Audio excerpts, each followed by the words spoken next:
and these are the coils. So anything which doesn't fit in these two category, that is alpha helix and beta strands, they are termed as coil. You know.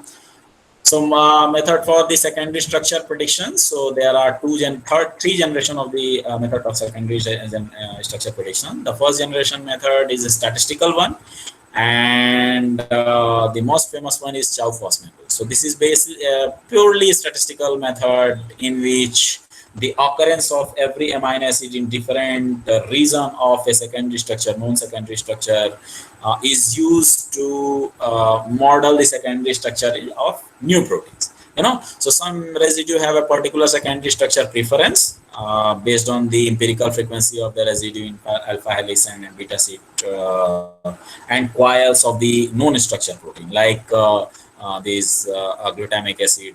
Most of the time it forms the alpha helix. It has larger propensity to be in alpha helix. The valine that tend to be in the beta strands, and this is the frequency. You know, so the helix and then extended beta turn, and this is in turn. So alanine most of the time, you know, 142. So this number represent their frequency. You know, how likely they they are being found in a particular secondary structure. You know, so most of the time it form the helix, then glutamic acids, then glycine, then leucine, methionine, and all those things, and then beta pleated sheet, and then in turn. So using this frequency, you can model your secondary structure. You know, so this is the propensity. So glutamic acid, so this is the their propensity. Glutamic acid, methionine, alanine, you know, they tend to form the alpha helices. Then valine, isoleucine, and threonine, they form the beta pleated sheet, and proline and glycine, they form the term. You know. So using this statistical knowledge, you can vary that what is the probability that given the sequence of amino acid, what will be the secondary structure. Then the Chow-Fosman method, this is the, so, but the accuracy of these,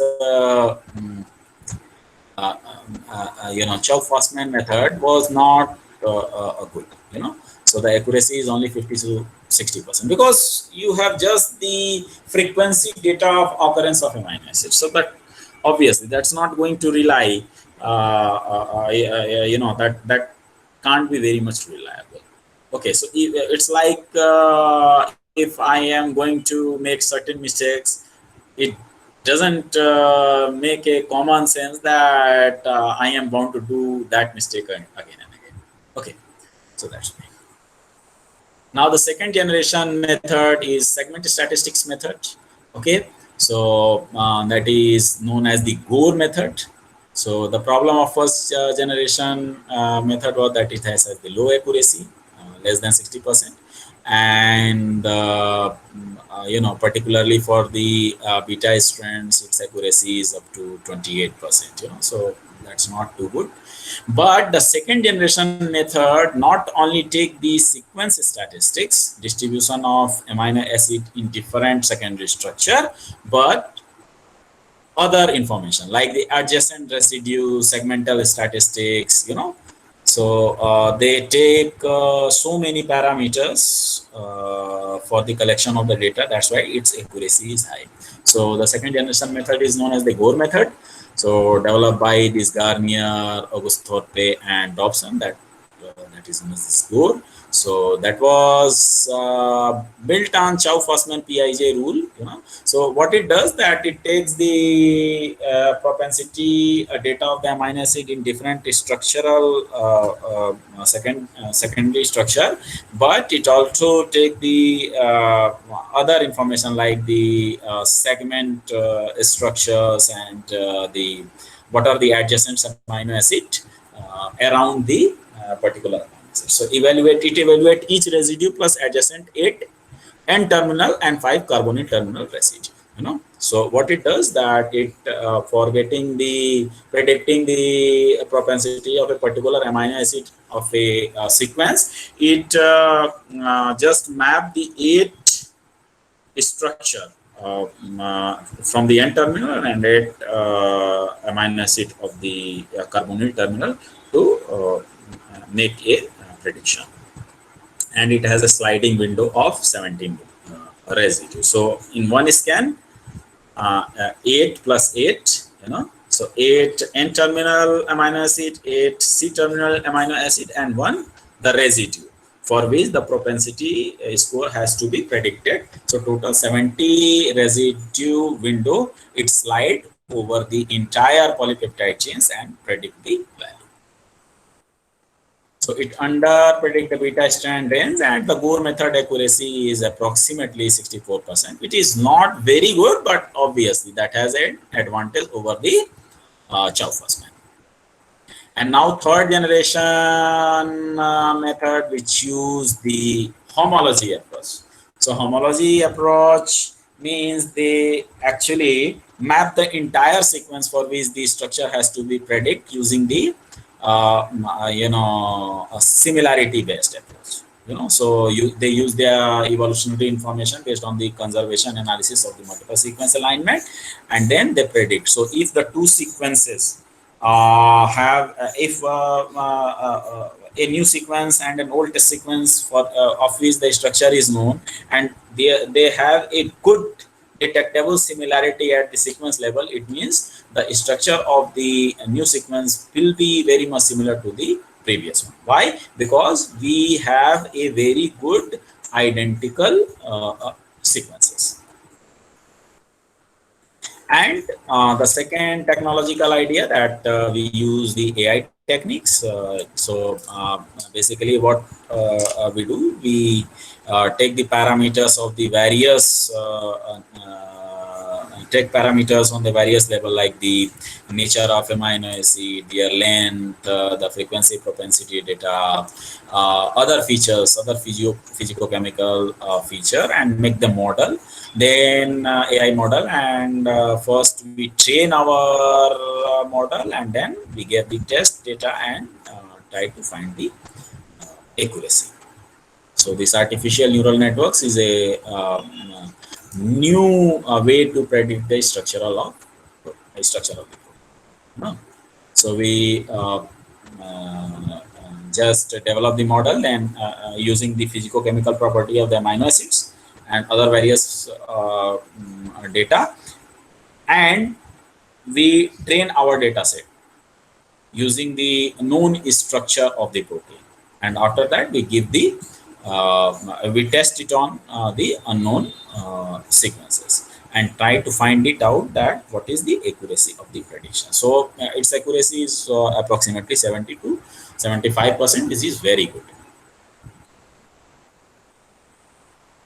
And now the third generation new and improvement method exploit the evolutionary information. So based on the conservation analysis of multiple sequence alignment, so what I have like this is a server, Cypred, and the PhD, which use the sequence conservations, means how evolutionary the sequence are conserved, and based on those, if the structure of any one of the conserved protein is known, then the structure of unknown protein is very likely to be of that known protein. So these are the structure of the various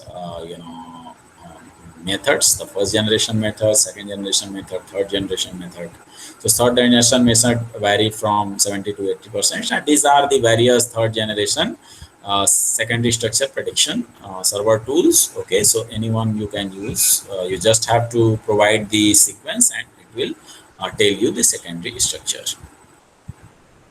Now, if you have to get the data of any structural data of any proteins or any biomolecule, so from where you can get it? So the protein data bank is a central repository from where you can get data of any protein, any biomolecule.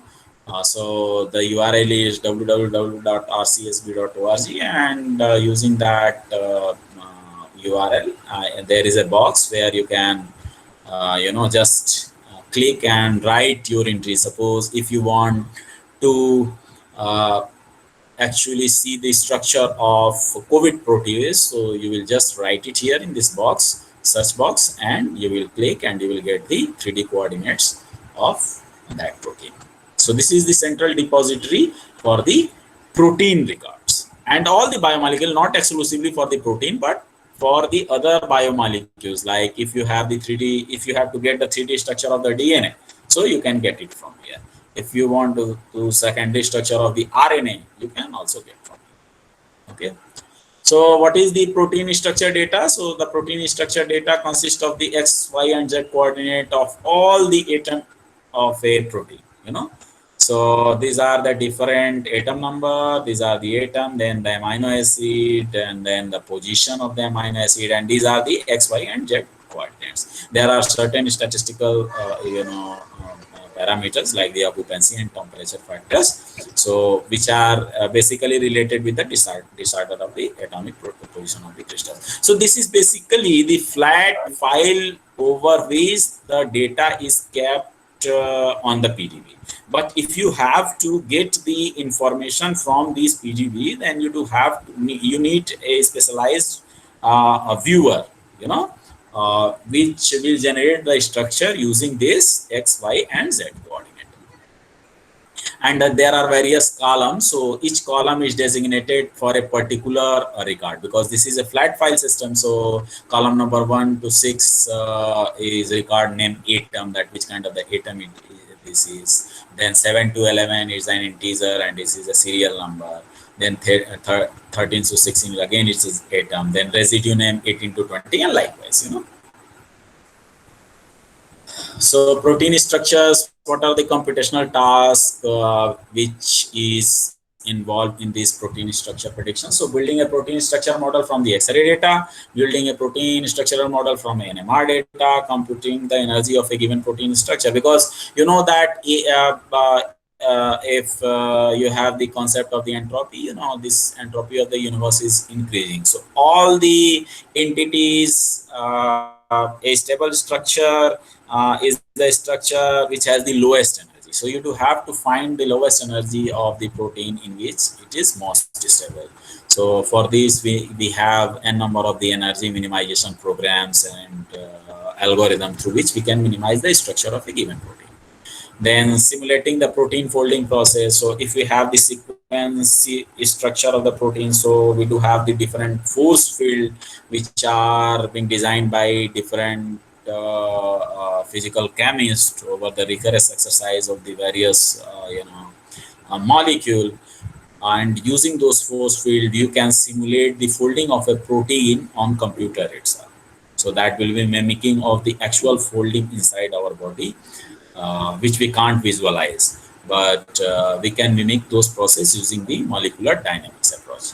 And then structural visualization, which you can do by using the different visualizing softwares. Then computing the secondary structure from the atomic coordinates, protein superimposition. So if you have the two protein structure and we want to ascertain that how closely they are, how much similar they are, so we do have to superimpose them, and then we do the structural alignment and find that in which region they are very similar to each other and what are the reason of the similarity. Protein fold classification, then the threading and the other things which we can do. So this we will discuss when we will open certain protein structure. Now predicting the 3D structure. So far we have discussed the predicting the secondary structure. Now it's not enough to predict the secondary structure until and unless you know the overall structure of the protein, you know. So for knowing the 3D structure of the protein, we have two approaches. The fold is first one is the fold recognition, which apply the homology modeling approach, and the second one is ab initio, in which accuracy is obviously the ab initio approach is requires a lot time and resources, and its accuracy is not too much good because you have to do everything from the scratch. So homology modeling is the most popular approach for predicting the 3D structure of the proteins. So that is based on the two major observation. And the first one is the structure of a protein is uniquely defined by its amino acid sequence, everyone know, and the second was there's a similar sequence that of the similar structure. So this is a rule of thumb that if you have a similar structure against your query, and if the structure of the protein is known, so your query, and if there will be a detectable similarity at the sequence level of that known structure with your query, then your query protein should also have the same kind of the fold and structure. So a specific software which is known as the modeler is available, which is very useful for doing this exercise, predicting the 3D structure of the protein using homology modeling. This is a software which is written in Python, and this is freely available. There is a modeler side, but that is a command line program. You can get the code, install it, and do the things using command line. But if you are not very much comfortable, so the graphical user interface server is available, modeler server is available, where you will just submit your protein and then forget it. Just click the submit button and it will give you the 3D structure of the protein. So you can do that. But what is the limitation of the homology? That a template, the structure having the highest sequence identity with the target sequence, if the identity between the target and the template is less than 30%, then the structure, predicted structure, will not so much accurate. Okay, so if the known protein structure and the target and template structure identity or sequence similarity is up to 30% and above, then there will be a good structure. But if the similarity is low, then this method will not work. So this is the graphical representation that how this homology modeling works. So this is a template, this is a target protein, and so you do have to find a template. Okay, so and align the target sequence with the template. So a template is a protein which is structure is known. Okay, so you align your target. Target is the protein for which you want to find its structure, and so you do have to align your target sequence with the template and generate the model. So obviously that is not going to generate the full model. There will be some gap. So you do have to add loops, add side chains, and then you do have to refine the model to get the full structure. So this is the zone of homology modeling. So already I have told you that if the target template sequence identity or homology is less than 30%, then that's not the same safe homology zone. So these twilight zones is the reason. So in which it compares that what should be the length of the residue and what should be the identity among the residue of the target and template. Obviously, let's say why it is necessary, because if there is a small sequence, and if it is large sequence, then the length of the sequence have an impression on the statement that what is identity. Okay, so if I am saying that 80% of the sequence are identical of a 100 amino acid residue long protein, it means that 80 out of 100 is identical.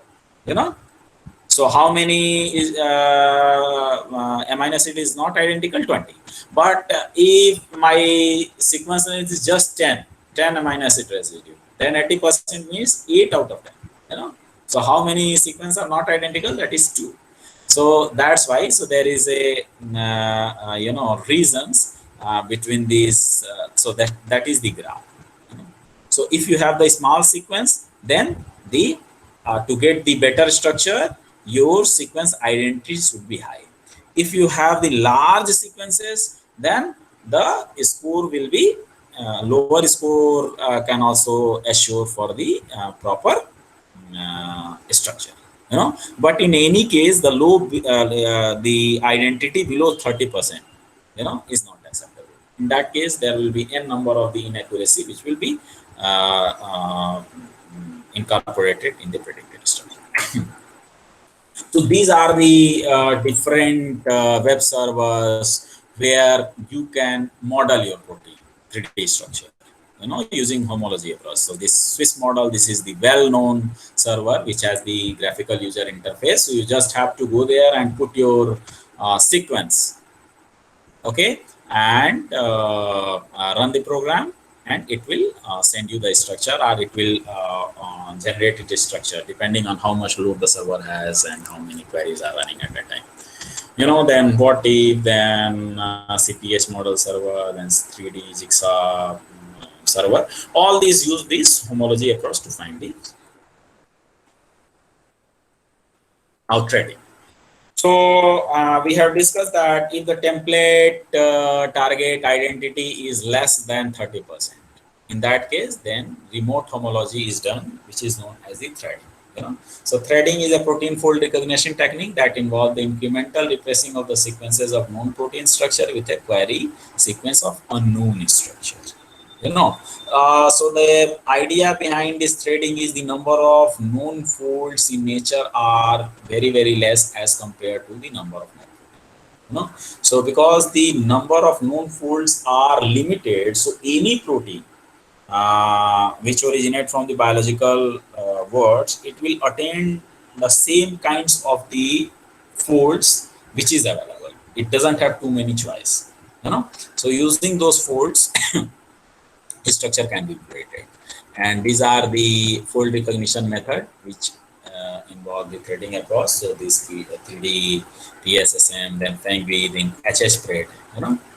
So this overall approach for the protein structure prediction is, suppose you have the protein sequence and you want to predict its structure, then you will search a database, you will do the multiple sequence alignment, and you will see that is there any sequence which is going to match your query at the sequence level, and there is a homologous structure which is available in PDB. If yes, then you will do homology modeling and get the PDB structure. If there is no, then you will do the secondary structure prediction, fold recognition, predict fold. If fold is available, then you will go to sequence structure modeling, and then again to homology modeling, you will predict the structure. And if nothing is known, then you do have to go to the ab initio structure prediction, and you will generate the protein model. The model quality of this ab initio approach is not so much good. Accuracy is very bad, and it take too much time, and that require a very large computational resources. So that generally the ab initio approach of a relatively a good protein like 100 to 200 residue will require an multi-core machine to run 10 to 15 of days to generate the structure, and even then the structure reliability will not be, the accuracy will the structure quality will not be good. So this is the XPC. So now, so if you have the protein structures, so you can use this structure knowledge in various kinds of the field which we have discussed. But one specialized field which harbor the knowledge of this protein structure is computer aided drug design. So what is computer aided drug designing? That using computer, you try to identify a lead molecule which act as a inhibitor against a target, which is most of the time a protein. So so there are various kinds of the approaches which we use depending on whether you have the knowledge of the ligand and whether you have the knowledge of the protein or not.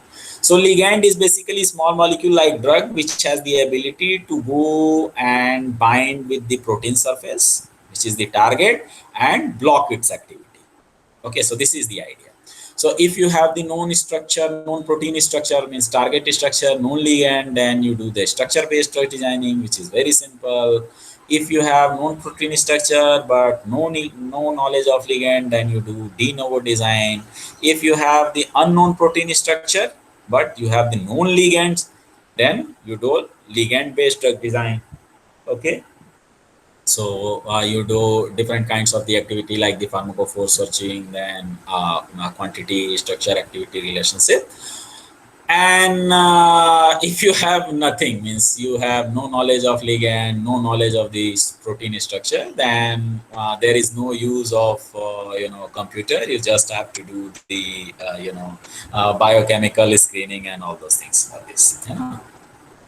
So virtual screening is used when we have in structure-based drug designing. Means you have the ligand knowledge and you have the known protein structures. Then you can do virtual screening. So the screening is basically sorting out the thousands of uh, small compounds which can bind to the active site of your target. Yeah. So, so you can do it computationally in silico using there are various kinds of the tools like the Vina, Autodoc Vina is a tool through which you can do the virtual screening. In which millions of compound can be screened for binding its binding efficacy with a particular drug target. So the aim is to score, rank, and filter a state of a structure using one or more computational procedures. So it can be used to help decide which compound to screen experimentally, which library to synthesize, and which compound to purchase from an external company. So and this is a high throughput technology. So within a very short span of time, you can filter out thousands of compounds, its activity and all those things.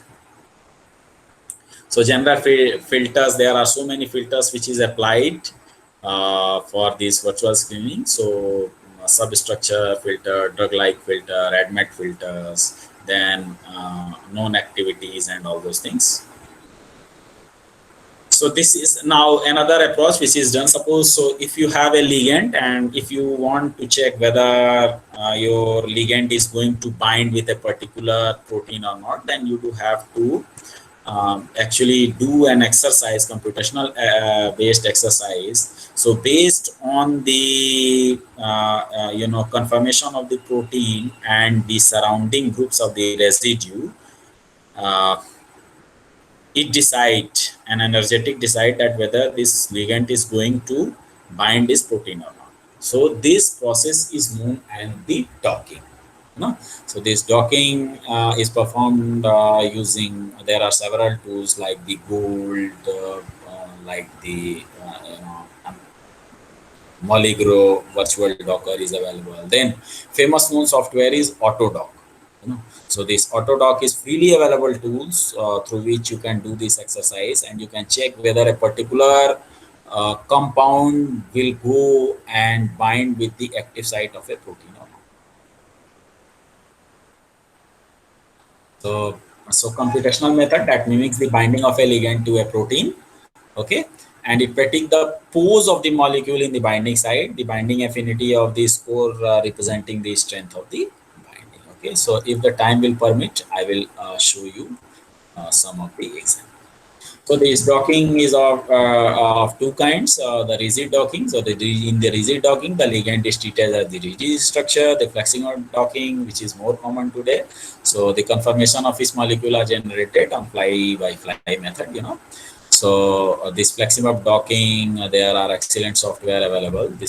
So they use different algorithm like genetic algorithm and Lamarckian genetic algorithm, simulated annealing. So Gold, which is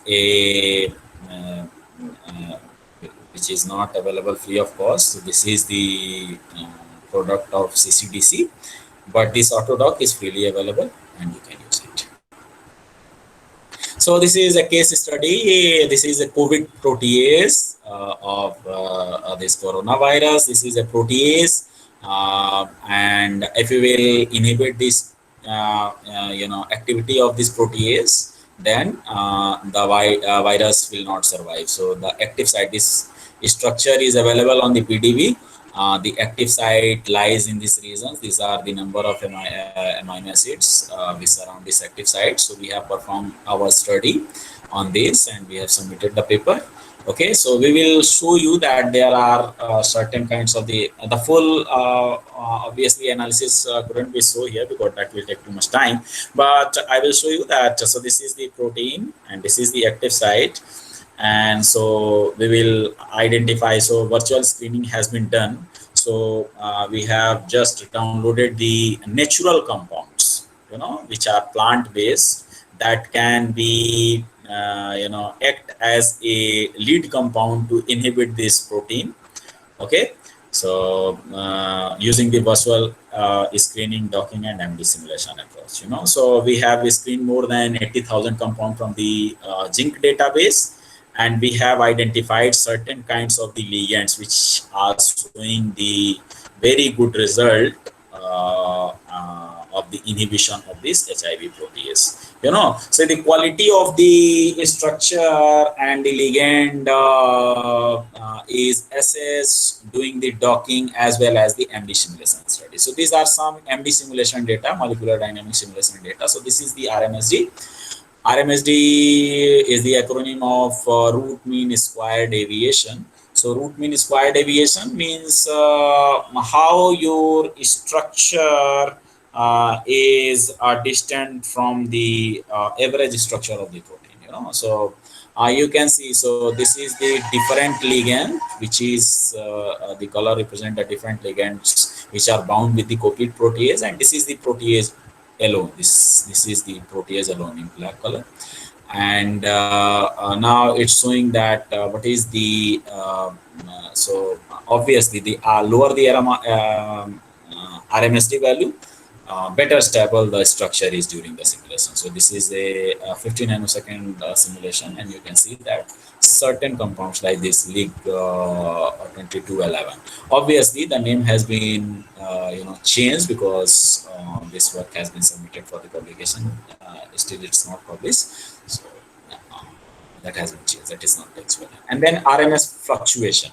So RMSF measure the root mean square fluctuation of the amino acid. So you can see that these are top peaks represent the region of the protein which have the very much movement, because the this protein is not a fixed entity.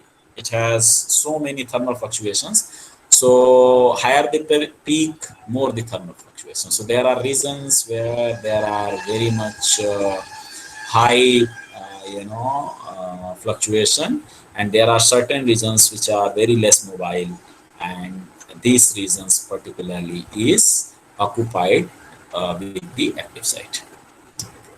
Then number of hydrogen bonds. So there are various ligands, and these are the number of hydrogen bond during the simulation, and you can see that certain ligands, the number of hydrogen bond is high as compared to the other. So the red one has the lower number of hydrogen bonds, but the blue one, this Lig 8574, that's making more number of the hydrogen bonds. So more number of the hydrogen bond of the ligands with the proteins, it means that will be highly stable. And the radius of gyration is basically measure the distribution of the masses around the central axis. So radius of gyration indirectly measure the compactness of the protein, and if it is lowering, it means the protein is going to be more compact during the simulations, means more stability. And this is the graph of the binding energy of the different ligands with the protein, and the lowest binding energy is with ligand 2211, so that has the lowest binding energy of 150 kilojoule per mole, and that should be the most stable one. So that can act as a lead, obviously. So that can act as a lead. Its toxicity and other clinical trials and other physicochemical property has to be tested in lab, but obviously that saves very much time to identify a lead compound. Computer, with the help of computer, we can save so much time, because computer can screen 80,000 molecule in 24 hours. But if you will do it in vivo using the conventional lab-based experiment, that will take 10 of years. So that's why the computer play a very crucial role. And these are the contribution energy, means the amino acids which are, because there are two group of amino acids which are uh, interacting with the ligand. So this is negative, this is zero axis, this is negative direction, I think this is. So these amino acid are interacting with your ligand to form a stable compounds of the ligand with the protein. So that can you can use. So I thank you all with this. So what I have thought that I should show you some of the structural resources, how you can download the protein structure, how you can see the protein structure. So may I proceed?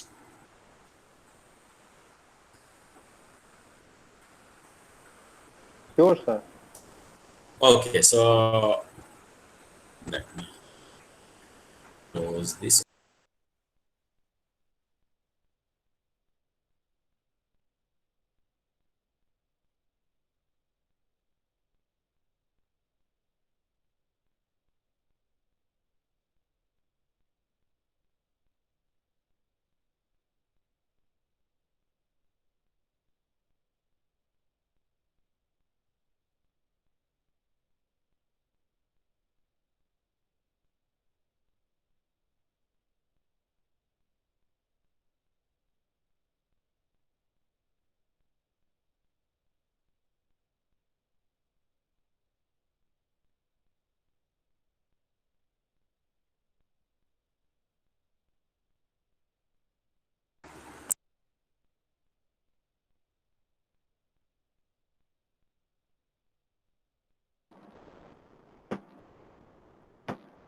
Okay, so what I will do, I will just go to some of the structural resources of the bioinformatics. So how you can download, from where you can download the protein structure and how you can analyze your data. So I will do that. So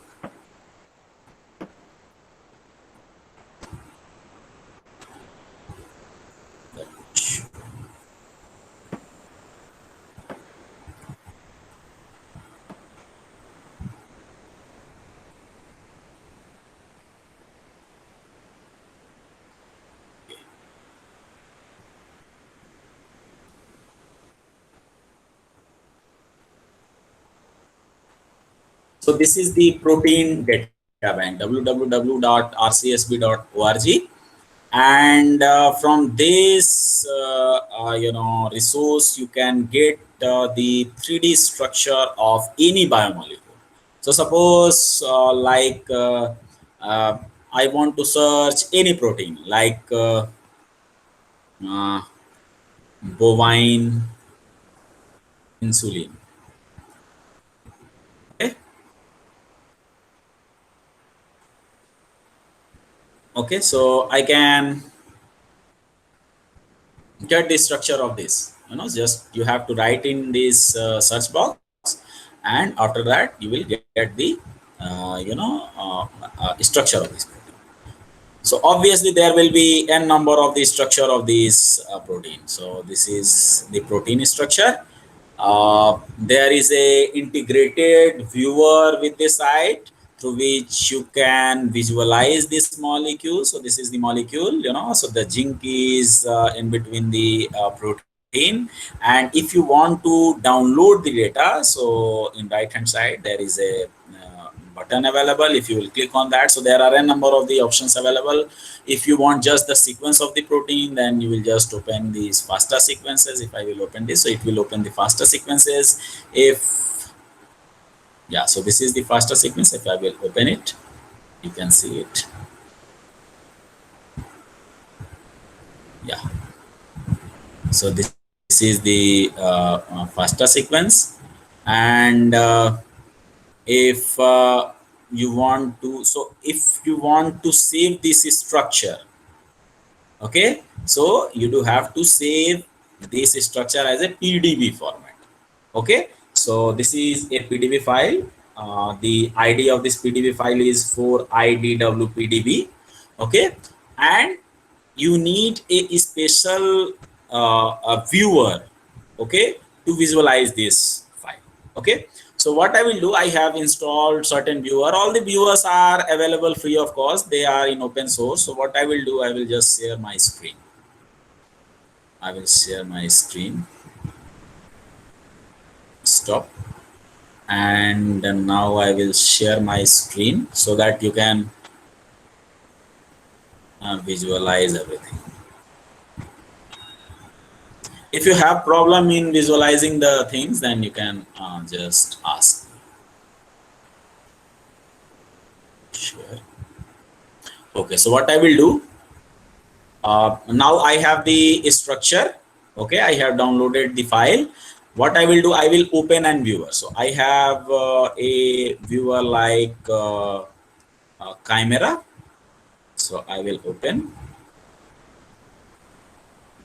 Yeah, this is the Chimera software. So this is a visualizer, as well as it has so many functionality. You can analyze the sequence. You can various kinds of the do the various kinds of the other analysis on the software. And now I can open the file, and I have downloaded it in a download folder. So I will go into the download folders, downloads, and the name is, I think, for IDW. Okay, so I will open it. So this is the structure. You can see. Now you have an option through which. So can you recognize the different kind of the secondary structure? Obviously. So these are the helix, and you can identify these are the beta pleated seed. So there are different kind of the secondary structure, and this is the whole secondary structure. Various kinds of the secondary structure makes the tertiary structure. And this is the zinc molecule. Okay, and there are various kinds of the other function available, like if you want to make it more interactive, then you can color it accordingly. So you can do that. So this is a way to view the different kinds of the biomolecule. If you want to see the sequences, then you do have to go to the sequence and the sequence. And if you want to see the sequence, then you will just click here, and there are 4 chains. So 4 chains. If you want to see the sequence of all chains, so this is chain A. Okay, so this is the sequence of amino acid. So using this software, you can do this kinds of. So you can visualize any structure. Okay, now what I will do, I will show you the Autodock, which is a very common software for performing docking. Okay, and if I have the data, I will show you that how the docking data actually looks like. Okay, so what I will do, so this is Autodock, that is based on the Python. So the entire software is written on Python. That is freely available. And if you have to study the interaction of a ligand and a protein or any other biomolecule, then you can use this software. So let me show you. So suppose if I have a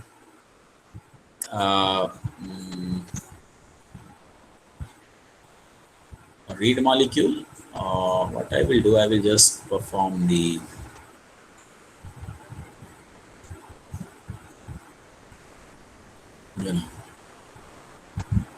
yeah, I will analyze the docking, because I have already docked this.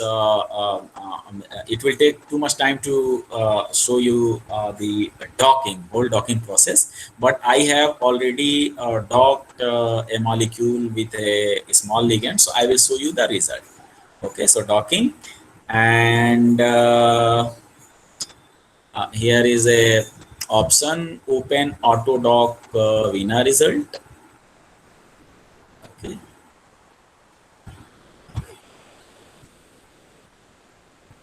No.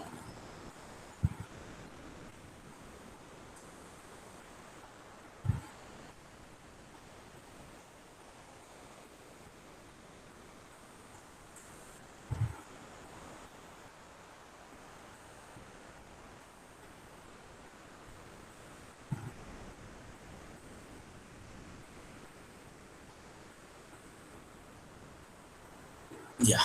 So let me, if I have the files, I will show you. Desktop.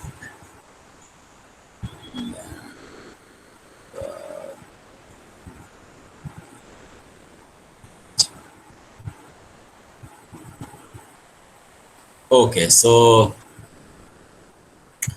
this is the yeah. This is the docking of a ligand with the a protein. So this is a particular pose. If I will open it, run information, play and rank by energy. Okay, sorry, where it is.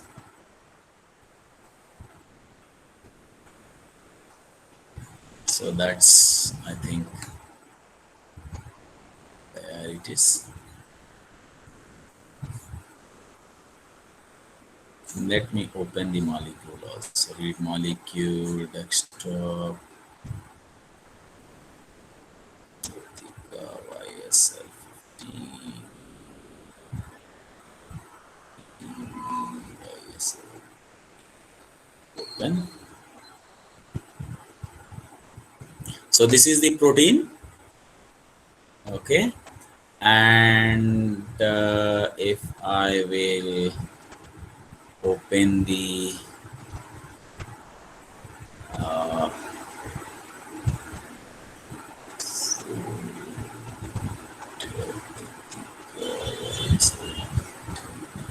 TLC file, open.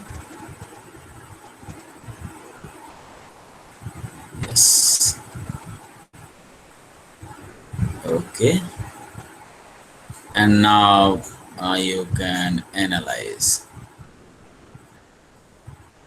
play and rank by energy. Okay, so here is the, I'm not sure whether you are seeing the ligand or not, but here is the ligand. So if I will just, you can see it here, the dance it's performing, you know at the center level. So this is the whole protein and this is the ligand, and that is going to bind and do the various kinds of, if it is not visible, then you can, yeah, I think in this shape you can easily. So this is the whole protein and this is the ligand. I think now it is visible. This is the ligand, and if I will play it, so you can see that how it is doing the various kinds of things. So various conformation it is getting with this compound. So you can do it, then analyze it, and which structure, which way it will bind and give you the minimum energy. So if you want to see the minimum energy, so you will just check on this. So the binding energy of this pose is minus 2.09. Okay. Uh, so which one is the lowest one? If we will again go to this, yeah. So the first one, so this first pose is actually giving you the lowest energy state because the binding energy minus 3.95, and in the second pose, this one, the energy is minus 3.52. The third pose, fourth pose, like this. So this is the energy. So this way you can analyze. So the whole docking is another exercise that will take too much time, but this is the way through which you can analyze your protein and protein. Okay. Now,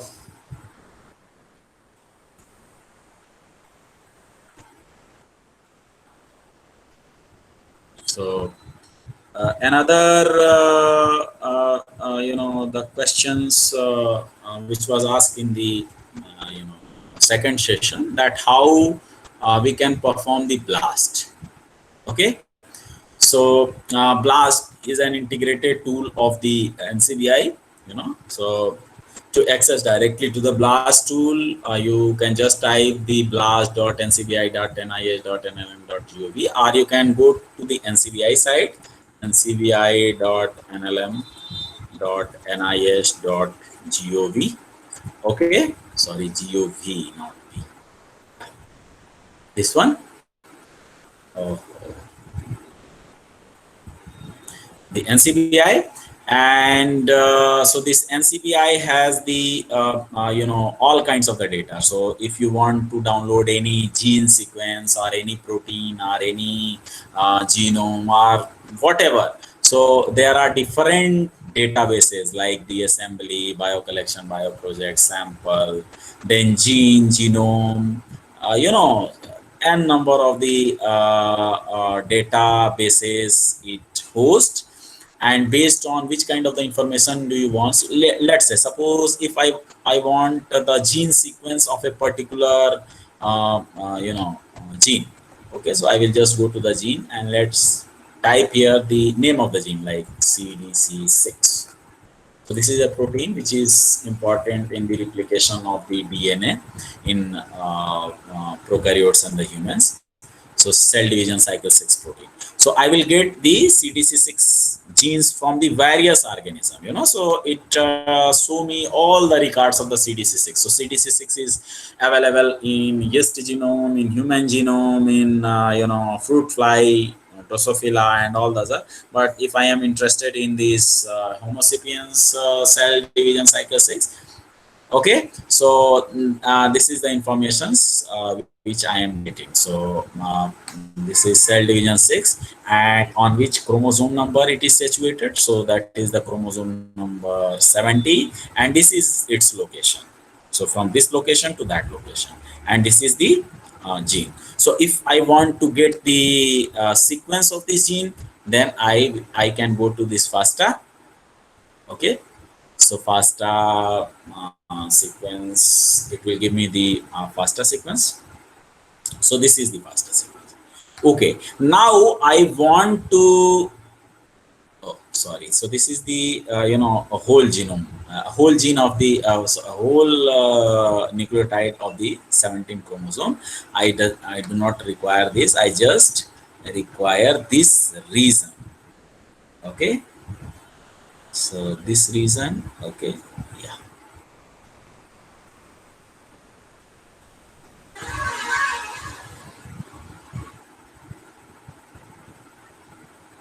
Okay, so you can get those details. Now obviously, let me go to the, I will show you the graphical user interface. Okay, so if I will click on that,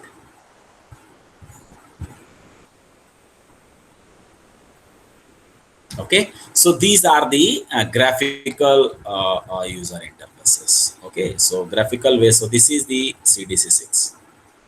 If you will click on this, so another window will open and you will be able to see the sequence of the CDC6. Okay,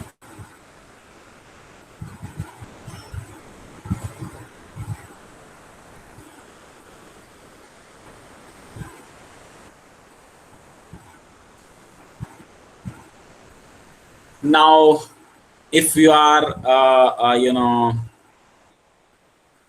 certain nucleotides of CDC6. Okay, so this is the nucleotides of this CDC6. If I will click on that, so you will get the same record, and this is the number, this is the go to nucleotides. So if you will go to the FASTA, okay, and it will show you the sequence.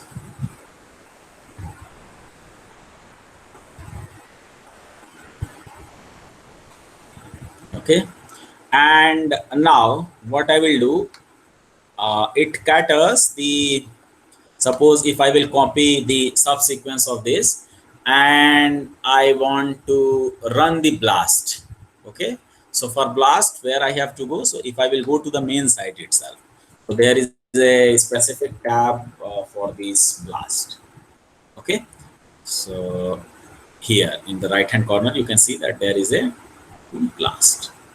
Okay, so blast, if I will, and because so there are several versions of the blast, as I have already told you. So whether your query is protein sequence, then you will do the protein blast. If you have the nucleotide sequence, then you will do the nucleotide blast. And if you will click on that, so this on this window I want to search that is there any sequence which is related with this my query. How many sequences are there? Where? In nucleotide collection, and I will just run the blast. So it will list all those sequences which are similar with my query protein in the database, non-redundant database. Okay, so it will take some time depending on what is the size of the database and what is the length of the sequence, and it will show me the result.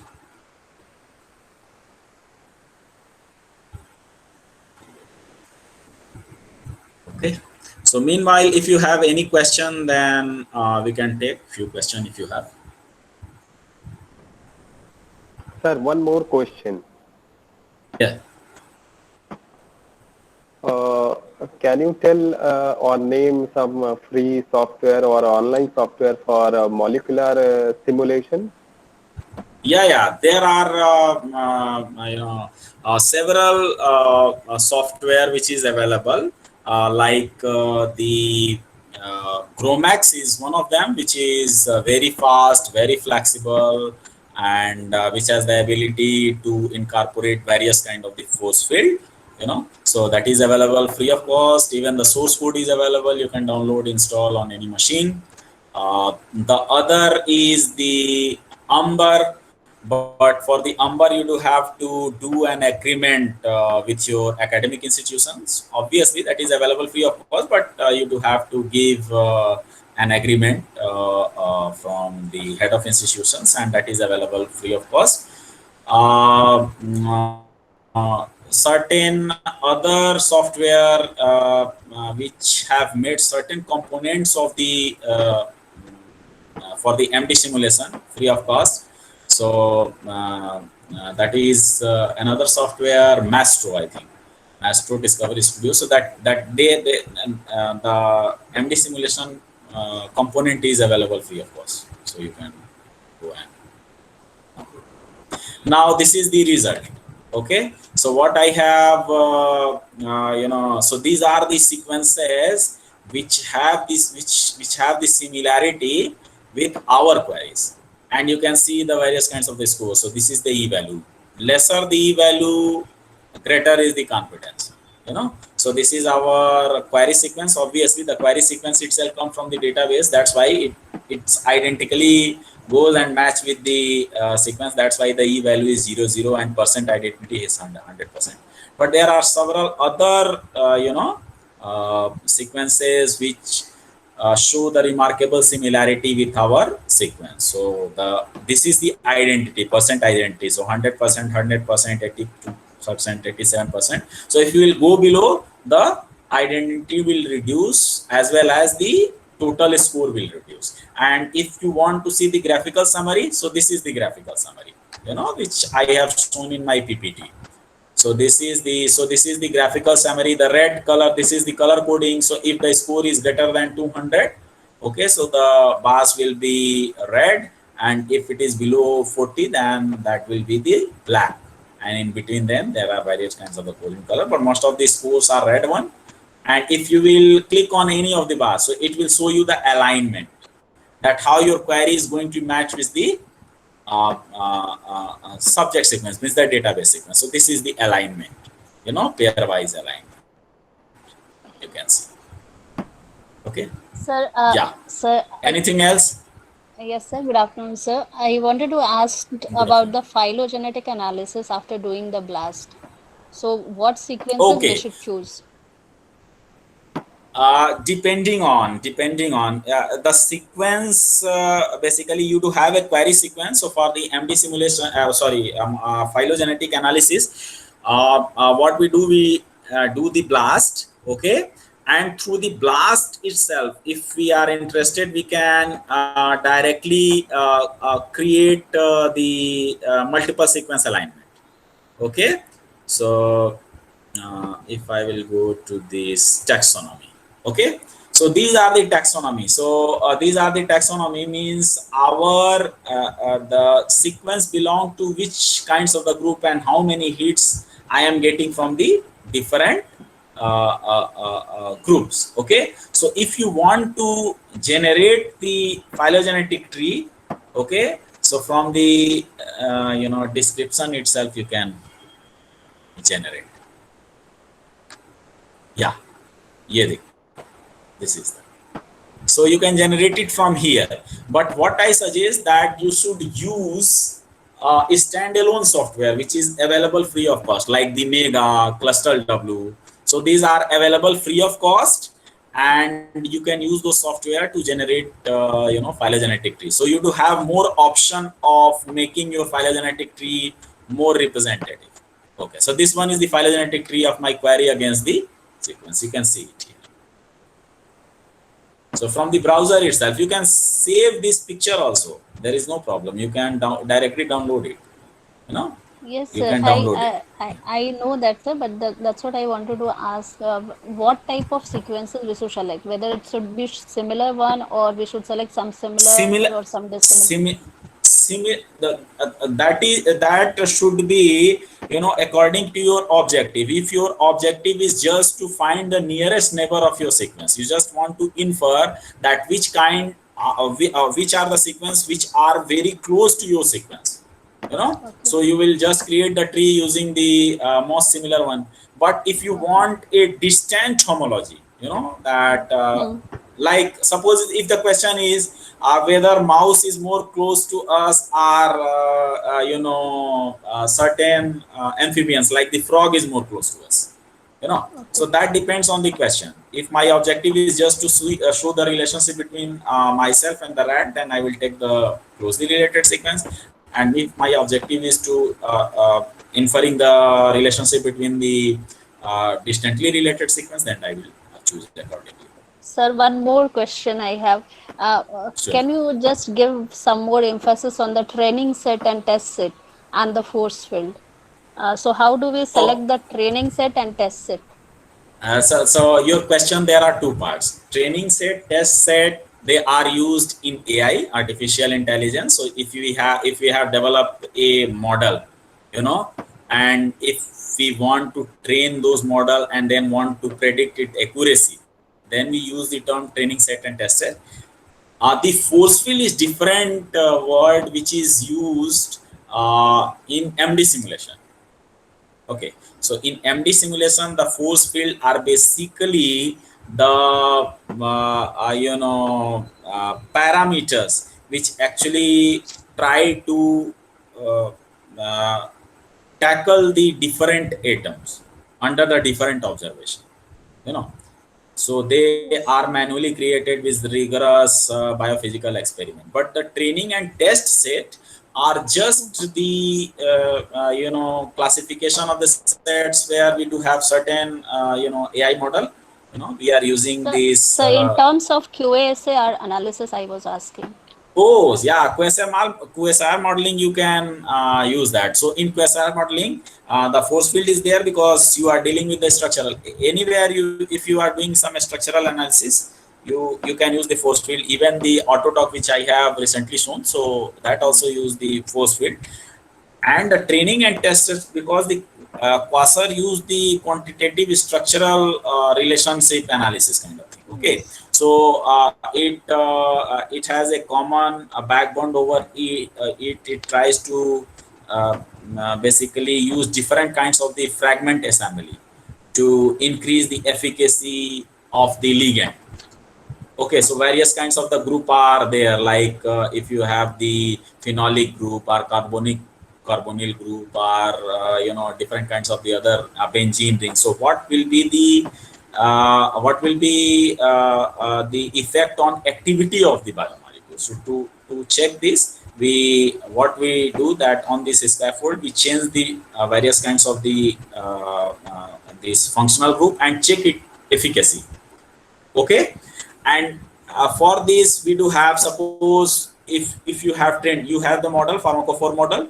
So on various different groups, you have checked it that what is the effect on its activity, and after that you have a new molecule and you do have to test it.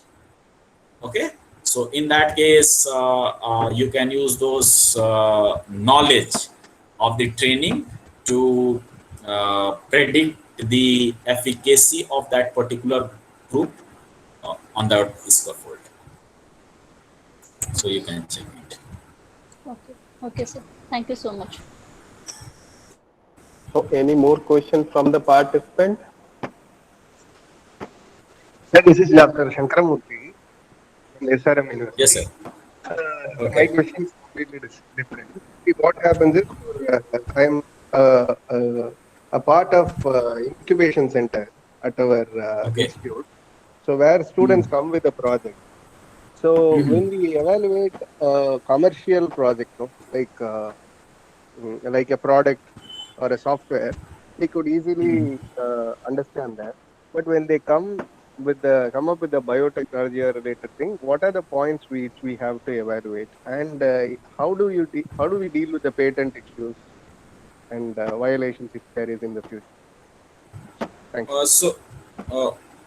So actually, I'm not able to understand. So you want to ask about the patent and other kinds of things.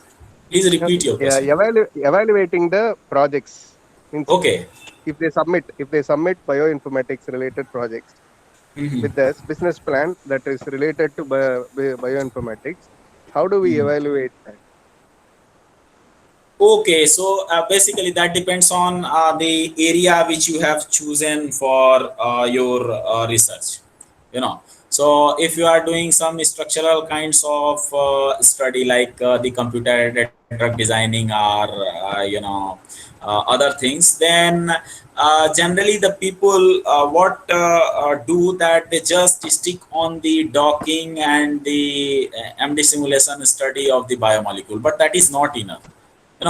So what the funding agency asked, that you should have a in vivo screening a lab also, where you can test that, okay, particular kinds of the leads I have identified, so can I check it other biochemical study, like the toxicity, its efficacy, its bioavailability, and other kind of the thing.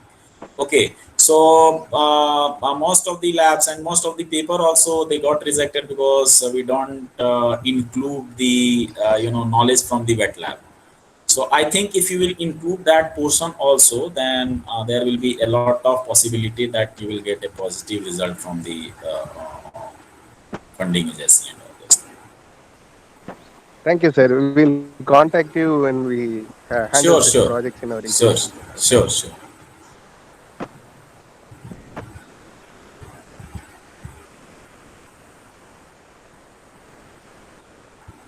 So any more questions from the participant?